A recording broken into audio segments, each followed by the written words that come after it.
அடுப்பத்தை வச்சாச்சு, பாத்திரம் வச்சிட்டேன். தேவையான பொருள்லாம் பார்த்துக்கலாம். வெங்காயம், கருவேப்பிலை, கொத்தமல்லி தழை, தக்காளி ஒரு 5 தக்காளி, 5-6 தக்காளி.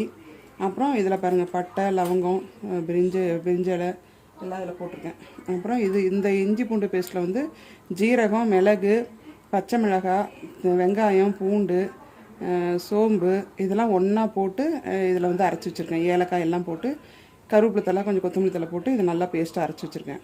அப்புறம் தேவையான அளவுக்கு உப்பு. இது வந்து மல்லித்தூள், மிளகாத்தூள்.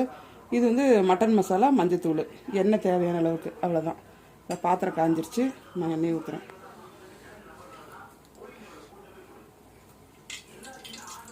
ஒரு சின்ன கப்பில் 1 கப்பு எண்ணெய். இப்போ இதில் வந்து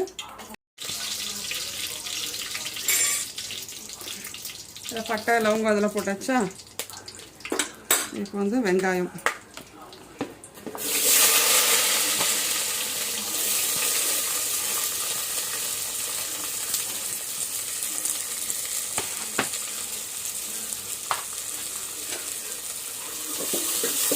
வெங்காயம் போட்டு நல்லா வதக்கிக்கலாம்.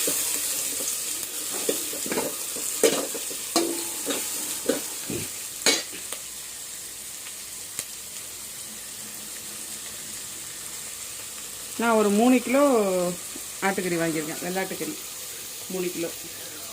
அதுக்கு தகுந்த மாதிரி இப்போ சமைக்க போகிறேன்.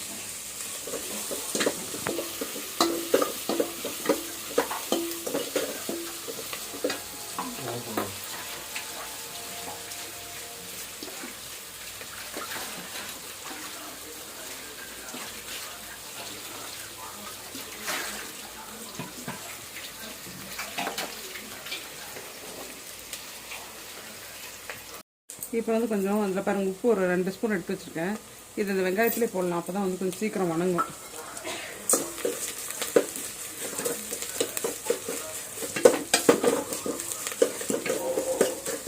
போட்டுட்டு அப்புறம் இது எல்லாம் சேர்த்து அரைச்சி வச்ச விழுது இருக்குது சொன்னேன் பார்த்தீங்களா. பட்டை, லவங்கம், சோம்பு, ஜீரகம், மிளகு, அப்புறம் பச்சை மிளகாய், இஞ்சி, பூண்டு, வெங்காயம், கருவேப்பிலை, கொத்தமல்லி தழை இதெல்லாம் இதில் போட்டு அரைச்சி வச்சுருக்கேன் பாருங்கள்.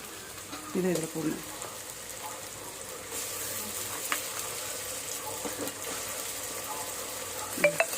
ஒரு 3 ஸ்பூன்.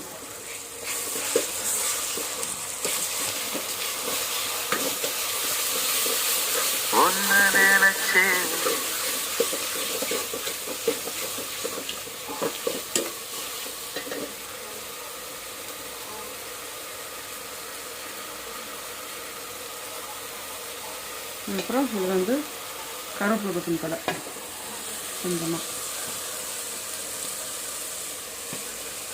ஆல்ரெடி எல்லாம் உடனே போடுறோம்.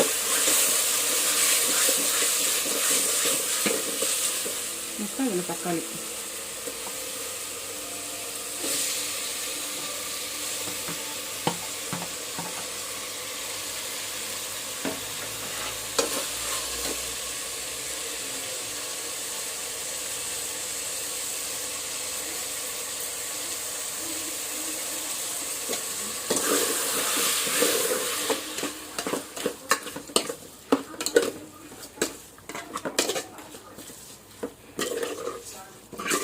தாளிக்கும் போதே நல்லா வாசம் வரும், கமகமன்னு சூப்பராக வாசம் வரும். இப்போ இந்த தக்காளி வந்து நல்லா வதங்கணும். இப்போ அதில் கொஞ்சோண்டு மஞ்சத்தூள் போட்டிருக்கேன். மஞ்சத்தூள் போட்டு நல்லா கிளறணும்.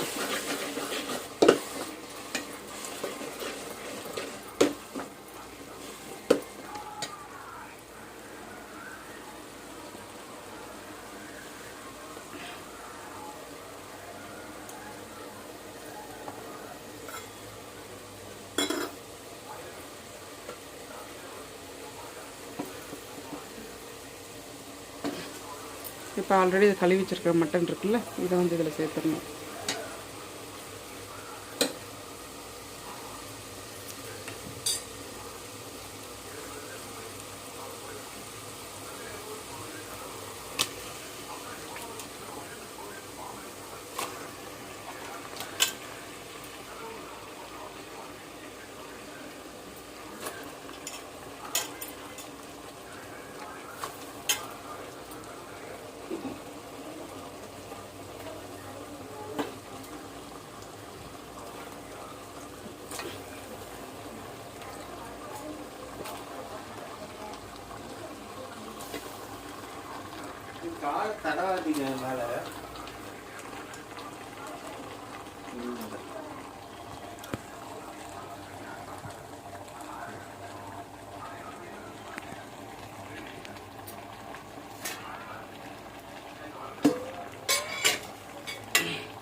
போட்டு நல்லா அப்படி கிளறி விட்டுறணும்.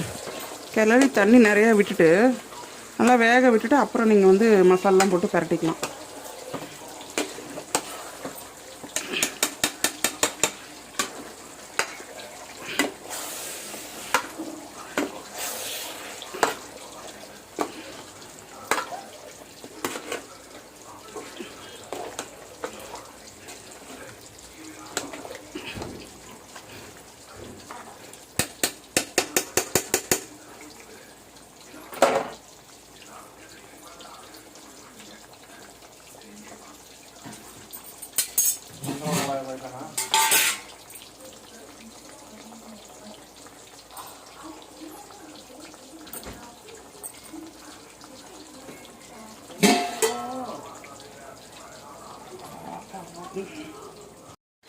தண்ணி நிறைய ஊற்றிக்கணும். 2 டம்ளர் தண்ணி நல்லா ஊற்றிக்கோங்க. நல்லா ஊற்றி வேக வச்சுக்கிட்டு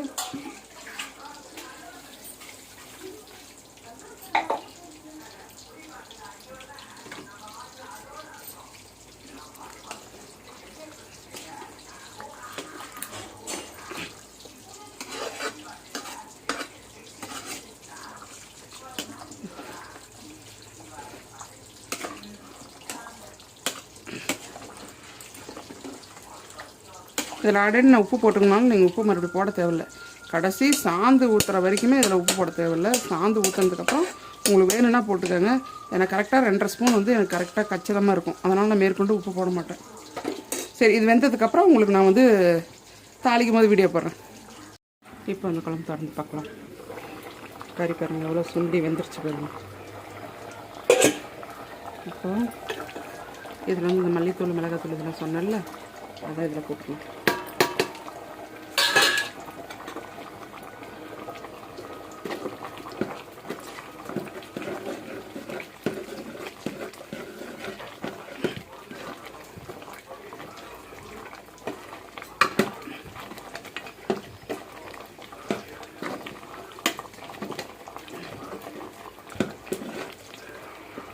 கொஞ்சம் சுண்டணும்.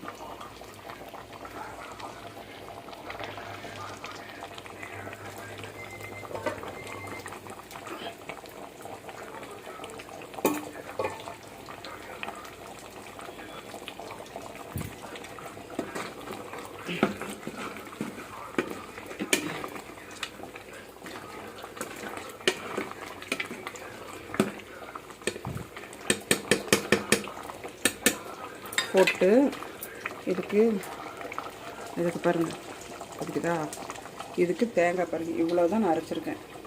எடுத்து இவ்வளோ தான் பாருங்கள் அரைச்சி அதை தண்ணி ஊற்றி வச்சுருக்கேன். இது வெறும் தேங்காய் தான், வேறு ஒன்றுமே இல்லை. ஏன்னா ஆல்ரெடி இதில் இஞ்சி பூண்டுலேயே வந்து சோம்பு கசகசா எல்லாமே போட்டு ஒன்றா அரைச்சி வச்சுருக்கேன். அந்த இஞ்சி பூண்டு பேஸ்ட்லேயே முதல் சொன்ன பார்த்தீங்களா, இதில் எல்லாம் அரைச்சி வச்சுருக்கேன். ஓவர் இதாக போட்டால் ஒரு மாதிரி கசர் அடிக்கிற மாதிரி ஆகிடும். அதனால் இதில் வெறும் தேங்காய் மட்டும்தான், தேங்காய் பால் மட்டும்தான் ஊற்றிருக்கேன். இது பாருங்கள் தேங்காய் பால் இதில் ஊற்றிடணும். ஊற்றிட்டு அதில் அதிக தண்ணி இல்லை பாருங்கள். அதில் ஒரே டம்ளர் தண்ணியிலே 1/2 டம்ளர் தான் ஊற்றுவேன்.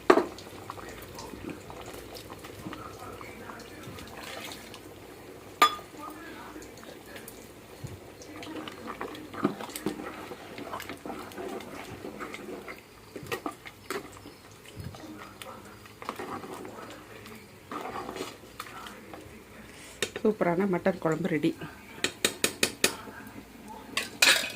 இது நல்லா கொதிச்சதுக்கப்புறம் கொத்தமல்லி கருவேப்பிலெல்லாம் போட்டு இறக்கணும். நல்லா கொதிக்கணும். கொதிச்சதுக்கப்புறம் நான் வீடியோ போடுறேன். இப்போ குழம்புக்கு வச்சுருச்சேன்னு பார்க்கலாம்.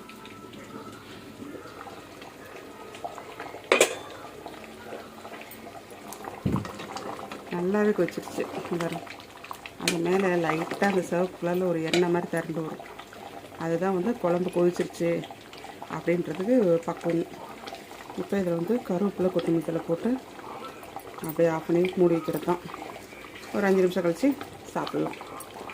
நல்லாயிருக்கும். இந்த ரெசிபி உங்களுக்கு பிடிச்சிருந்துச்சின்னா ஒரு தடவை நீங்கள் செஞ்சு பார்த்துட்டு எனக்கு சொல்லுங்கள். இதே மட்டன் குழம்பு வந்து வணக்கி அரைச்சி ஊற்றி வைப்பேன்.